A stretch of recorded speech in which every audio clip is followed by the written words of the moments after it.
Good evening, students. You might be bored at home now, so it's time for your favorite IT period. I'm Gunjan Jain from Bright Scholar Senior Secondary School, and today I'm going to teach class 10th IT. Dear students, as you're already aware that we have two books, one is Employability Skills and other is Information Technology.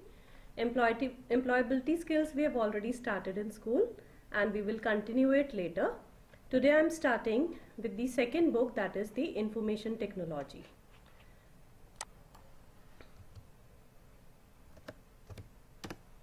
Now here you can see we have 7 units, out of which I am starting with unit 3, that is Word Processing Intermediate today.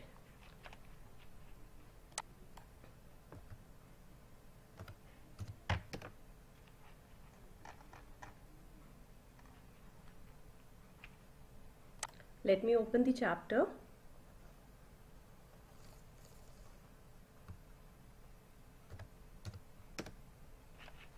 So here comes the chapter Word Processing Intermediate.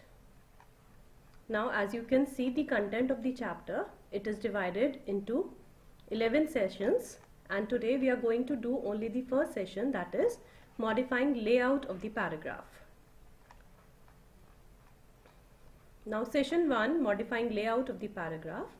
Here you can see that there are two boxes. In the first box, the text has been typed continuously, while in the second box it is divided into paragraphs. Now which one is more readable? Obviously the second one, which has been divided into paragraphs. For writing into paragraphs, we just have to press enter key and we can make it perfectly divided into paragraphs. So using paragraphs, you can break continuous text to one or more sentences. This way it is a lot easier for the reader to understand and enjoy the content. Now proceeding towards the second part of the session, that is the use of tabs. Students, have you noticed the tab key on your keyboard? Obviously you might have noticed it, but have you used it? So today I will tell you the correct usage of the tab key, right? So proceeding to it, for that I will open Microsoft Word. It is pinned on my taskbar, so I will open it directly.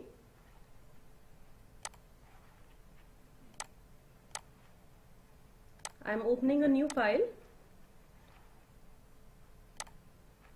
Now here you can see this is the opening screen of Microsoft Word. Now when I press the tab key, see what happens. My cursor moves 0.5 inch at a time. Here you can see it on the ruler also. See, the ruler is here. And when I am pressing the tab key, it is moving 0.5 inch at a time. So by default, the tab key jumps 0.5 inch at a time. I hope it is clear. By default means as per the previous settings, predefined settings of the computer. So it is 0.5 inch that the tab key will jump at a time, right? Now this 0.5 inch can also be changed. Like by default it is 0.5 inch, but if we want, we can make it 1 inch, 1.5 inch, and when we will press the tab key, it will move accordingly, right? So I'm showing you. I'm coming back to the beginning of the line. Now we will go to the page layout tab. Then we will go to the paragraph group, and here we will find a small arrow. We will click on it. This paragraph dialog box opens, and then we will click on tabs. When we will click on tabs, this small box will open. Here you can see default tab stops. Now I will make it as 1 inch and I will click on OK. Now see, when I press the tab key, it moves 1 inch at a time. It has moved to 1 inch, then again pressing will bring it to 2 inch, then 3 inch, and then so on. So this is how we can change the tab settings, right? Now we have learned that tab is used to jump, but see what is the correct usage of it, that I am going to tell you now. Suppose I am making my resume. Resume is, what is resume? I hope you know it. Resume is the short profile, whatever you are well versed with. whenever you are applying for a job, you give your short profile, and that is called as resume. So suppose I want to make my resume, so I will add over here name, and then I'm making a colon over here. And now see, if I'm pressing the space bar key, I'm giving multiple space bar keys over here, and I'm writing my name, right? And now suppose I want to write my qualification, and again I will press multiple spacebar keys, and here I will write my qualification, whatever it may continue. So suppose I have written my qualification over here. So it becomes a tedious job and also time consuming at the same time, that we are giving multiple spaces so that our document become perfectly aligned. Means below my name, exactly below my name, the qualification should come. Here also you can see it is little bit misaligned, right? So to avoid this, we have the tab key on the keyboard. Now see, I'm bringing it back over here, and now when I will press tab key, it moves to 1 inch. Then I again press tab key, it moves to 2 inch, then 3 inch, and then so on, right? So I've saved myself from pressing so many spaces together. Same way, if I click over here and move my cursor like this, I'm pressing the tab key, so it is perfectly aligned now. So this is basically the function of tab key, that whenever we want to write something in a perfectly aligned form, right? Hope it is clear now. So next part of the topic is, see, when we go to home, and okay, let me make this clear also. The same tab, in the home tab we have paragraph group, and we have paragraph group in the page layout tab also. So we can open it from anywhere.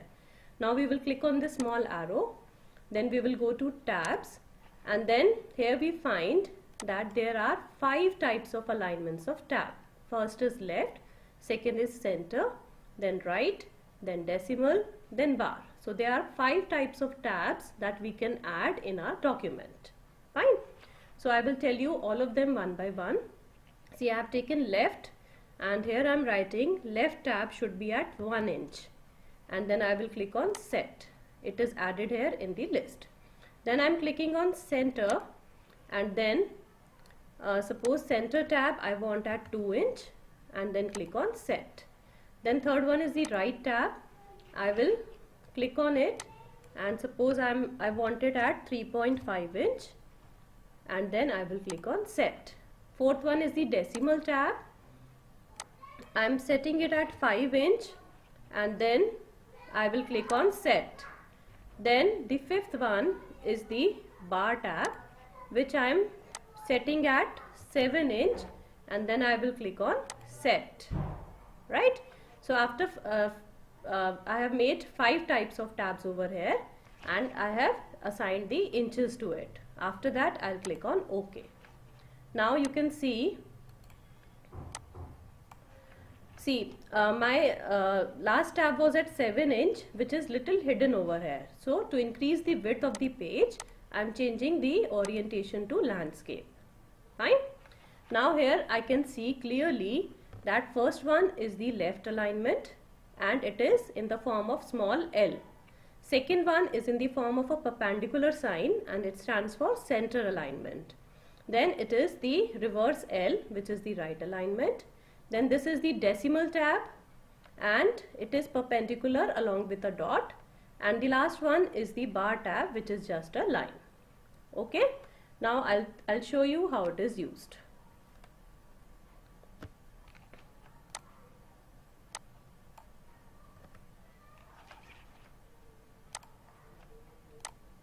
See, I have already prepared this for you.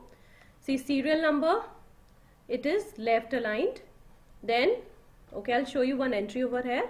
See, serial number 3, then I'm pressing a tab key. I have reached to center alignment. Now I'm writing a name over here. Now see, this is the center alignment, and see how the text appears over here, right? So center alignment means that text will be distributed on both sides of it. Fine. Then after that, when we press the tab key, we reaches to right alignment. Whatever we will type over here, it will be on the left of the right tab, like this. See, this was left tab, everything will be to the right of it. This is right tab, everything will be to the left of it. Now after this, we have decimal tab. The function of this decimal tab is that whenever we are writing something in decimals, up to 2, 3, 4 places of decimal, the decimals will be perfectly aligned. See, I'll show you here. All the decimals are perfectly aligned and rest part after the decimal is adjusted accordingly. The fifth one is the bar tab. Where bar tab comes automatically and it just places a line like this, right? Now when I press enter, again when I press the tab key, I have reached to left tab, then I have reached to center tab, then I am reaching to the right tab. After that, I am reaching to the marks tab, which is a decimal tab, and finally the bar tab will be added automatically, right? So this is the topic of tab and paragraphs. That was the part of the session 1 of your book. So this is, see here they have shown you what are the default tab stops, then the various types of tabs that we can insert. Okay, so based on this, I will share a lab activity which you have to write in your practical file. It is just a science practical file which you get easily in the market, and you will write it as lab activity 1. I'm going to share that activity with you. You will write it in your practical file, and then you will practice this same thing which I have taught you right now on your computer. Thank you. Happy learning.